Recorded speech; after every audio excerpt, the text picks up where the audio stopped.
کلاغ زاغی کف دست شین قارقار می کند. برخلاف کلاغ زاغی های سیاه و سفیدی که اطراف روستایم پرواز می کنند، نوک بالهای این کلاغ زاغی با رنگ قرمز براقی می درخشد. دقیقاً همرنگ ریسمان سرخ سرنوشت. کلاغ زاغی بالهایش را تکان می دهد و من درد عجیبی را در سینه‌ام حس می کنم.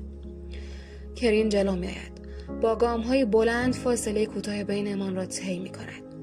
قفس چوبی پرنده را بالا می برد و شین با ملایمت کلاغ زاغی را داخلش می گذارد. زندانی شدن ظاهراً برای پرنده مهم نیست و به همین راضی است که روی شاخه استوانه‌ای شکلی که در طول قفس کوچک امتداد دارد بالا و پایین بپرد. در حالی که کرین در قفس را با تکه نخ خیزرانی می‌بندد، شین می‌چرخد و شمشیرش را به غلافش باز می‌گرداند. به قفس پرنده اشاره می‌کنم. اون کلاغ زاغی از کجا آمده؟ صدایی از دهانم بیرون نمی‌زند. اون کلاغ زاغی هیچ. کوچکترین صدایی بیرون نمی‌آید. انگشت‌هایم را به گلویم می‌فشارم. ضربان نبضم قوی است. چی شده؟ می‌توانم کلمات و لرزش آشنایشان را حس کنم. چرا صدام رو نمی‌شنوم؟ روحت یک کلاغ زاغیه. به نمگین نگاه می‌کنم که از پایین‌ترین پله به من می‌خندد. نقابش را پایین کشیده است. منظورت چیه؟ لازم نیست کلماتم را بشنود تا از حالت چهره‌ام سر در بیاورد. با گام‌های بلند به سمت کرین می‌رود. خم می‌شود تا داخل قفس را ببیند. وقتی شین ریسمان سرخ سرنوشت را قطع کرد، روحت را گرفت. تا جایی که به تو مربوطه روحت به صدات گره خورده. این بین آوازخونها و داستانسراها چیز غیر منتظره ای نیست. روحم؟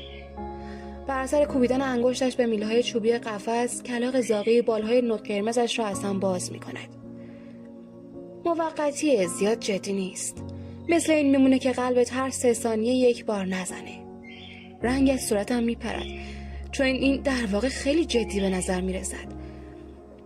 کرین قفس را از دست نمگی بیرون میکشد. آخر ماه به دروازه جنوبی عمارت نیلوفر آبی بیا. صدایش بیروح است. انگار این کلمات را قبلا بارها بر زبان آورده است. یه خدمتکار روحت رو بهت تحویل میده. اگه نیایی ما مسئول اتفاقی که ممکنه بیفته نیستیم. سعی میکنم سر در بیاورم. باور داشتن به افسانه ها چقدر با زندگی کردن در یکی از آنها فرق دارد. اگر قرار باشد حرفایشان را باور کنم، روحم یک کلاغ زاغی است و به نحوی بیرون از جسمم. با این حال حس نمی کنم با زمانی که در این دنیا بیدار شدم تفاوتی کرده باشم. شاید نمک دریا لباسم را لک کرده باشد و تا مغز و استخوان خسته باشم، ولی باز هم با تصوراتم از فقدان روح قابل قیاس نیست. اینکه قلبت هر 3 ثانیه یک بار نزند، موقعی که در درونت به وسعت دنیا. کرین صدا میزند. لورد شین، با اجازه شما من و نمگی به عمارت نیلوفر آبی برمیگردیم. شین که خم شده است تا چیزی را از روی زمین بردارد، در جایش صاف میایستد. ممنون میشم کرین، به زودی بهتون ملحق میشم. ابتدا کرین و بعد نمگی تعظیم میکنند و میچرخند که بروند. کلاغ زاغی با حالت هشدار دهنده جیغ میکشد. فریاد میزنم صبر کنین، ولی مثل قبل صدایی از دهانم بیرون نمیآید. از سرسرا بیرون میروند و کلاغ زاغی یا همان روح مرا با خود میبرند. طولی نمیکشد که اثری از آنها باقی نمیماند. بهشون بگو برگردن. شتابان از پله ها بالا میروم و بازوی شین را میگیرم. میتوانم از روی پارچه نازک پیراهنش گرمای بدنش و پرش عضلاتش را در واکنش به این حرکتم حس کنم. شین در جایش میچرخد و خنجری در دست راستش برق میزند. تلو تلو خوران عقب میروم و بازویم را جلوی صورتم میگیرم. وقتی خبری از حمله نیست سرم را بلند میکنم. در حالی که یک ابرویش را بالا برده تماشایم میکند و چاقویم را از دسته به سمتم میگیرد. با حالت تمسخرآمیزی میگوید بعد از این همه دردسری که برای گرفتن روحت کشیدم فکر میکنی حالا میکشمت؟ لحن تمسخرآمیزش باعث میشود جوش بیاورم. فکر نمیکردم اهمیتی داشته باشه برای آدمی مثل تو جسم بدون روح به چه دردی میخوره. نگاهی به سر تا پایم میاندازد و من دندانهایم را به هم میفشارم تا سرخ نشوم. بعد از چند ثانیه عذاب آور دوباره نگاهش را به صورتم میدوزد. ظاهراً چیز جالبی پیدا نکرده. دوباره چاقو را به سمتم میگیرد. این بار آن را بالا میگیرم. روی لبه سکوی کوچک قدم میگذارم و تا حد ممکن بینمان فاصله میاندازم. میگوید اون رو پیش خودت نگه دار. سلاحی که توی قلمروی انسان‌ها ساخته شده توی قلمروی خدایان تیز میبره. نیازی به نصیحتش نبود. در هر صورت چاقو را نگه می‌داشتم. به جز لباس تنم آن تنها چیزی است که از دنیای خودم برایم باقی مانده. تنها پیوندی که با خانواده و عزیزانم دارم. شین ادعا می‌کند که روحم را دزدیده. پس چرا من چنین حسی دارم؟ دردی عمیق و سوزان در وجودم با فکر کردن به خانواده‌ام.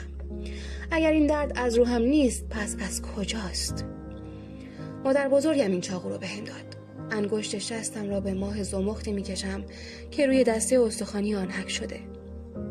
مال مادر بزرگ خودش بوده که میگفت من خیلی شبیهشم. چاقو را کنار میکشم و نگاهی به زخمم میاندازم. جایی که خون ریختم تا به ایزد دریاها سوگند بخورم. اون آوازی که قبلا خوندی مادر بزرگت یادت داده؟ چاقو را دوباره داخل جیب کت کوتاهم میگذارم. هم آوازهای زیادی یادم داد، هم داستانهای قومی و افسانه‌های فراوانی رو. میگفت میتونم با آواز و داستان دنیا و مردمی که توش زندگی میکنن رو بشناسم و قلب خودم را، اما این را به اون نمیگویم. بعد فکری به ذهنم میرسد. ما چطور چنین مکالمه‌ای داریم؟ در حالی که حرف میزدم صدایی از دهانم بیرون نمیآمد. چشمایم را تنگ میکنم. آیا میتواند ذهنم را بخواند؟ منتظر میمانم. چهرش به وضوح خالی از احساس باقی میماند. تو لبخونی بلدی؟ آره. چرا ریسمان سرخ سرنوشت رو بریدی؟ برای محافظت از ایزد دریاها. با ناباوری میپرسم در برابر من؟ شین نگاهش را به ایزد پسرک روی تخت سلطنتی میدوزد. جایی که او با وجود همه سر و صداها همچنان در خواب است. قلمروی ارواح نمیتونه عروس انسان داشته باشه. هم نوعهای تو ضعیفن. جسمتون در برابر خطرات این دنیا آسیب پذیرتره. عملاً هر چیزی اگه اراده کنه میتونه شما انسانها رو بکشه.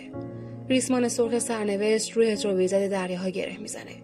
اگه تو بمیری ایزد دریاها هم ممکنه به سرنوشت مشابهی دچار شه. برای محافظت از اون پیوندتون رو قطع کردم. سعی میکنم از کلماتش سر در بیاورم. منظور کرین چی بود که میگفت میتونم روحم رو آخر ماه پس بگیرم؟ شین جوابی نمیدهد و متوجه میشوم نمیداند حرف زدم و نگاهش همچنان به ایزد دریاهاست. آستینش را میکشم و وقتی نگاهم میکند سوالم را تکرار میکنم.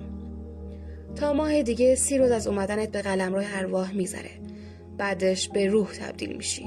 همونطور که گفتم جسم انسانها ضعیفه. اگه پیوند قوی‌تری نداشته باشن که اونها رو توی این دنیا نگه داره، یعنی میمیرم؟ میگوید به هر حال به وقتش میمردی. من 16 سالمه، باید کلی وقت داشته باشم. اخ میکند پس باید همون جایی که بهش تعلق داشتی میموندی. دنیای من یعنی جایی که بهش تعلق دارم داره به خاطر دنیای تو نابود میشه. اگه به خودت زحمت درست کردنش رو نمیدی خودم این کار رو میکنم. چطوری؟ ایزد دریاها چشمهش برق میزند. ایزد دریاها چی؟ اوه درسته، همون افسانه عزیزت. معتقدی فقط یه عروس انسانی میتونه نجاتش بده، که اون عاشق عروسش میشه، که به خاطر عشقی که به همسرش داره مردمش رو نجات میده. نه، دندانهایم را به هم میفشارم. اینقدر ساده لوح نیستم. این چیزی که مردمت باور دارن، چیزی که همه عروسهای قبل از تو باور داشتن. تو از کجا میدونی؟ هر عروسی دلایل خودش رو داره. شاید بعضیاشون اونقدری که تو دوست داری با شکوه نباشن، ولی میدونن که به خاطر این فداکاری بعد از اومدنشون به اینجا از خانوادهشون مراقبت میشه و غذا و لباس گیرشون میاد. میدونن هر کاری از دستشون برمی اومده برای محافظت از عزیزانشون انجام دادن. میدونن که وقتی بقیه نمیتونستن یا حاضر نبودن یه قدم بردارن، اونها تمام تلاششون رو کردن. پیشانی شین چین میخورد. معلوم است کلافه شده. آرومتر حرف بزن. نمیتونم از همه حرفات سر در بیارم. تو کی هستی که امیدهاشون رو قضاوت میکنی؟ حداقل اونها امید دارن. تو چی داری؟ یه شمشیر برنده؟ کلمه‌هایی پر از نفرت؟ نفس‌های هر دویمان سنگین شده. نگاهش به سمت بالا حرکت می‌کند. از دهانم به چشمایم.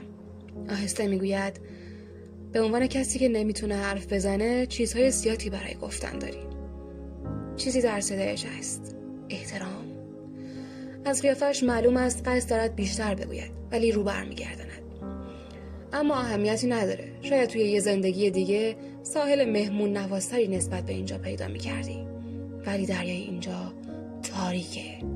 ایزد دریاها خوابیده و ساحل اونقدر دوره که دستت بهش نمیرسه. قبلا آهنگ این کلمات رو شنیدم. نشانه خداحافظی هست. فریاد میزنم صبر کن، ولی مسلم است که صدای از دهانم بیرون نمیآید. دستم را به سمتش دراز میکنم، ولی فقط هوای خالی را میقاپم. در حالی که پاهایش روی کفپوش‌های چوبی صدایی ندارند، با عجله اتاق را ترک میکند. در فاصله بین دو نفس رفته است.